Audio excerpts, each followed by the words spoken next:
Hello and welcome into Rover Sports. It is the time of day is it's Thursday, I believe, and wanted to complete my schedule assertions or my schedule in general, and I wanted to talk tonight about the New York Football Jets, and I wanted to take the time out of my day to discuss what I thought about their schedule. And it's going to be interesting, to say the least. So without any further ado, let's get into the damn schedule. Let's get into the mother freaking schedule.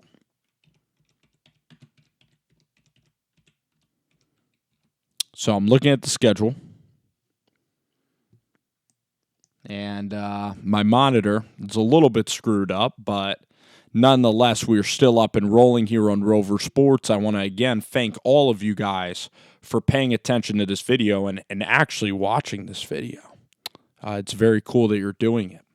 So, the New York Jets. This is the point about your schedule. You want your schedule to be easy, because if you're able to weather the storm, if you're able to have an easy schedule to start the season, then you can motorboat your way through the entire season.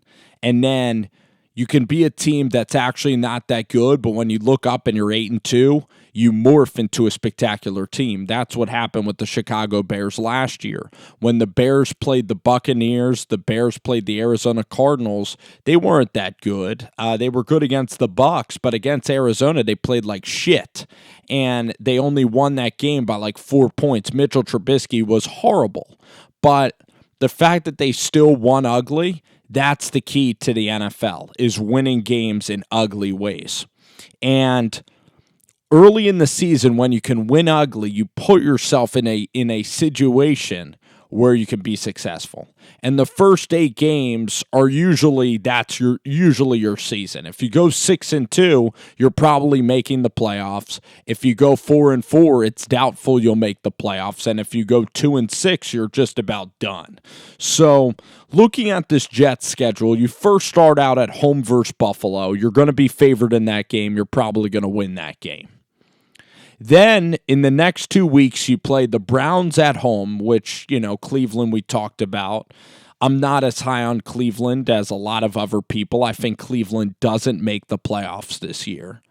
But Cleveland has talent. They have a good quarterback. Kareem Hunt is a good running back. Nick Chubb is a good running back. Odell Beckham is a fantastic receiver. And so is Jarvis Landry. Now, Odell Beckham being on the Cleveland Browns for the entire year, all the drama, all that goes into practicing and being a part of the team,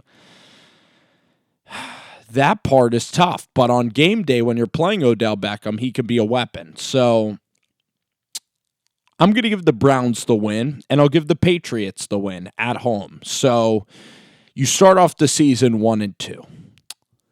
Then you go to Philly after your bye week. You're going to be 1-3. You'd be lucky as all hell to win that Cleveland game. That Cleveland game is huge. I mean, if somehow you're 2-2, you probably beat the Browns. If you win at the Patriots or at the Eagles, you're probably a playoff team. I'll know by that time if the Jets are a playoff team or not by the way that they can play these games.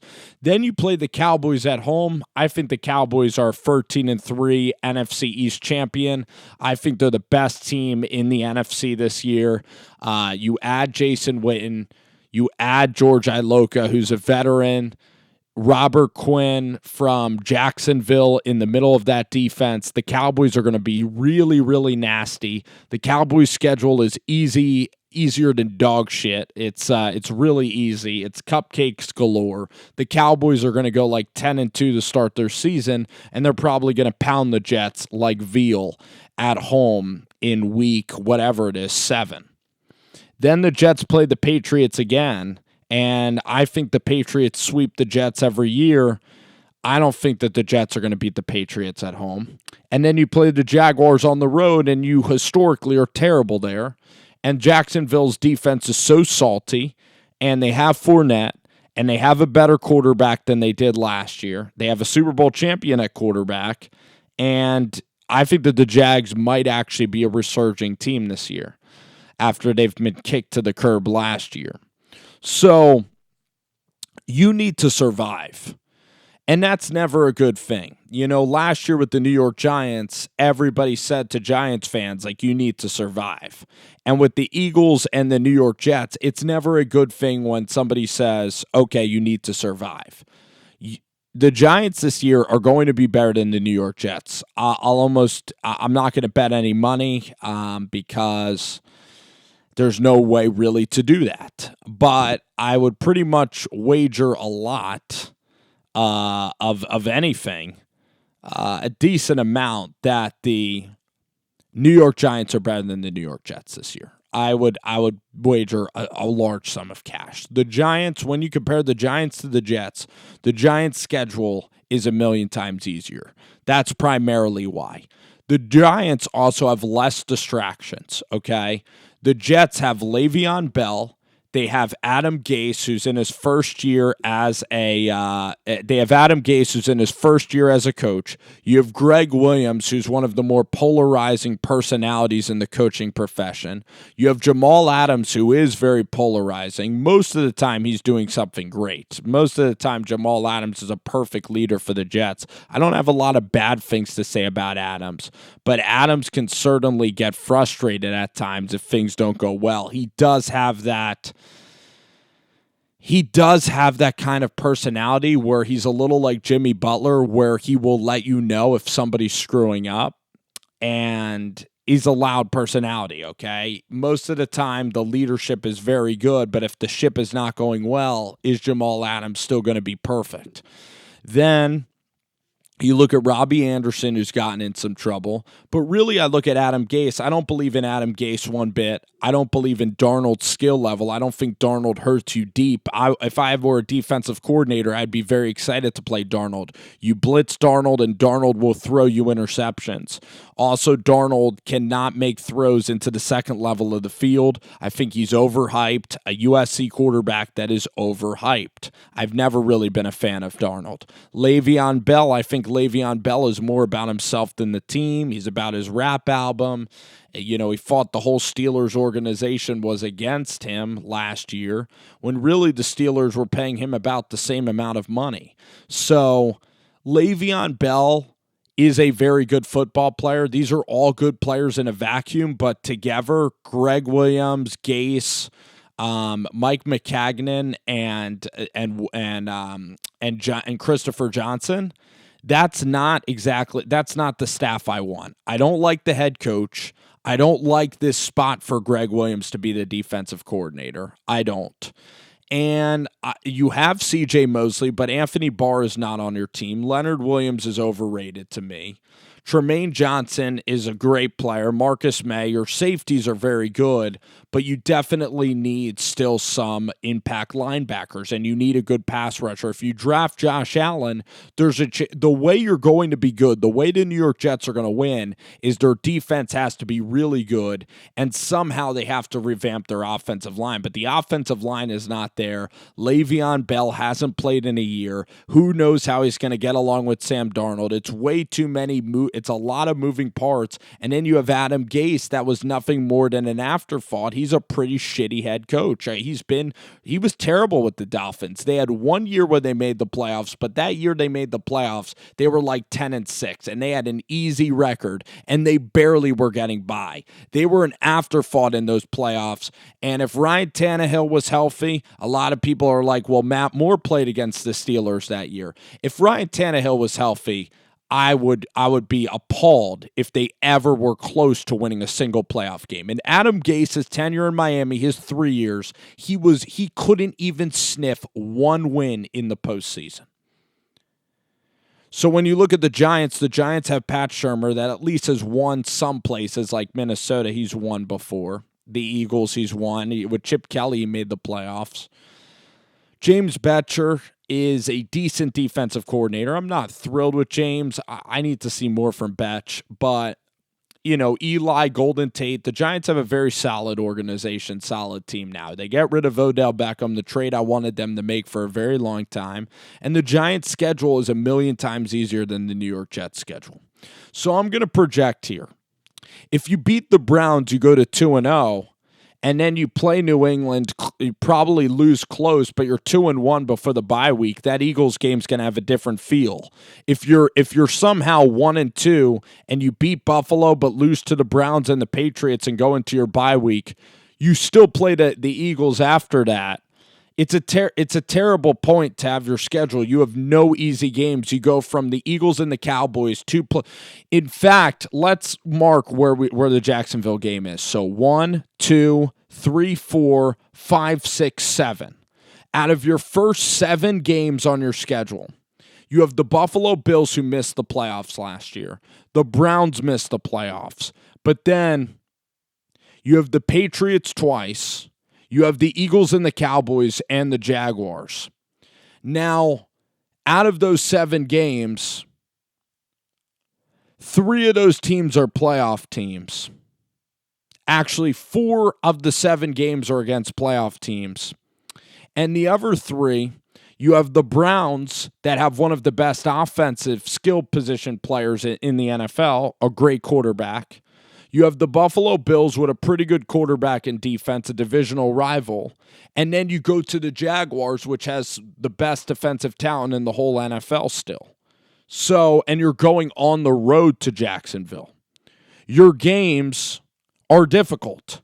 The first 7 games, you need to go 3-4 to survive. Can you do that? Let's pick out the wins. The Bills I'll give you as a win. Let's just say you split with the Patriots. And then I'll give you a Browns or a Cowboys win. If you go 4-3, I'll put up the white flag. You're probably making the playoffs. You might even beat the Giants later in the schedule. So I'm going to go through the schedule, and right now I'm going to tell you wins and losses. You beat Buffalo. I'll give you the Browns game. I'll give it to you, 2-0. And again, we could probably do this every day and come up with a different result, just based on, how we're thinking during that current period, during the current period, right? Okay. So anyhow, the Bills and Browns I'll give you wins, so 2-0. Patriots is a loss on the road, 2-1. Out of the break, go to Eagles. I think that's a dead loss, 2-2. Tough place to play. I think the Cowboys at home, you lose, 2-3. I think you lose to the Patriots, 2-4. You begin your spiral. You lose to the Jags, you're 2-5. That's what I have you, 2-5. You go to Miami. I think Miami's terrible. You eke it out, 3-5. You play the Giants at home. I think the Giants are better, 3-6. Then you go to the road to the Redskins. You're 3-6. You're down. You're playing like crappy football. But the Redskins are bad. You win this game 4-6. I'll give you Raiders 5-6. Tough game in Cincinnati. You never play well there on the road. I'll give it to you. 6-6. And then if you beat the Dolphins at home, you're 7-6. Then you go on the road to Baltimore. That's a loss, 7-7. The Steelers at home, 7-8. And the Bills on the road, 7-9. But if you even get to 7-6 after you're buried alive, I'd be shocked. So the way that the schedule might embark, I'll give you the Browns game. So you're 2-0, you're 2-1, 2-2 to the Eagles. I'll give you the Cowboys game even, 3-2 somehow. If you beat the Cowboys and Patriots, you're 4-2. Jaguars 5-2. But you'll lose. The Dolphins, you probably lose 5-3. The Giants 5-4. You go to the Redskins 6-4. Raiders, you win 7-4. Bengals, if you beat the Bengals on the road, you're 8-4. You're in the playoffs basically. Then you're 9-4. You beat the Dolphins.